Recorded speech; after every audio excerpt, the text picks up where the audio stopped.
I'm going to be very careful here because it's easy to generalize, and I don't want to do that. However, there are a number of studies that has been taking place in the Western world that tells us that narcissism is on the rise, especially amongst young people, meaning more self-centered, more into, focusing on themselves, more into investing time in themselves, strong self-esteem, love yourself, these things. And it can go too far. Yeah. If a parent tells their kid, you're absolutely wonderful, you're my prince, you're brilliant, you're my princess, we love you because you are you, that's fine. But if you give a child all the advantages without asking anything back ever, then they think their presence is good enough. And then they step into their working life. And then their boss says, you have to perform, you have to, deliver now, time flies now. What are you sitting here for? So if you're not used to actually do the job, but still think you're top notch, then you're going to get yourself in trouble.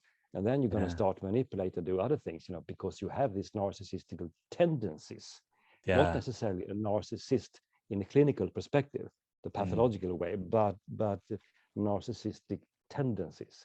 This is kind of complex, but anyways, so therefore you can see a lot of things going on that you might say, that's not a very beautiful behavior from your side. Actually, I don't like that.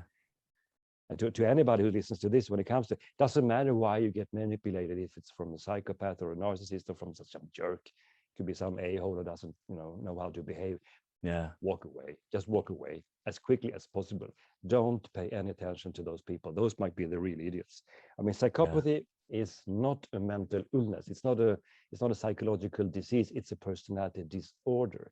You cannot treat it. You cannot cure it. You are not the one that actually can change them into something better. Even though you might feel, but I'm so good that I can say them. No, you cannot do that. Nobody can do that. It has been tried for 50 years. Nobody can cure a psychopath. And secondly, why would they want to be cured? The whole world is a smorgasbord of just opportunities for me, and I'm going to use all of you as pawns to move around and take my share, which is kind of the whole piece. Why would they give that up? Of course not. It's like training kittens. Try to give kittens therapy. How long will they stay? They're gonna walk away and say, get out, not listen to you. So walk away. Walk away. It's fascinating, and I would definitely encourage anyone to walk away from narcissists, psychopaths, anything like that, especially after reading the book and sort of knowing the damage that they can do. But it's certainly interesting that you say that it's like almost this like self-love culture, like people getting participation medals and stuff in school might be adding to like narcissism and things like that. And it's probably one of the... That's great. Okay, he didn't miss the bus today. Give him a medal. What?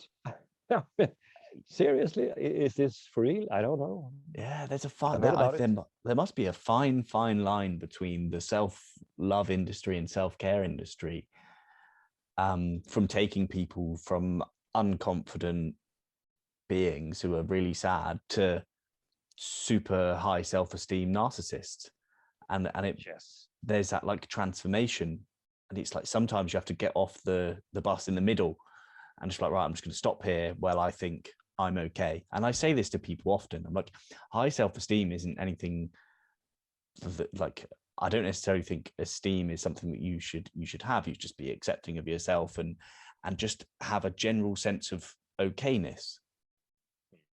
And I never strive to think greatly of myself or great of the stuff that I do.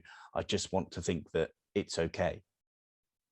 And I've come from a place where I used to have low self-esteem, but I recognize others with high self-esteem and I judge them almost as narcissists. And that's maybe bad on my part.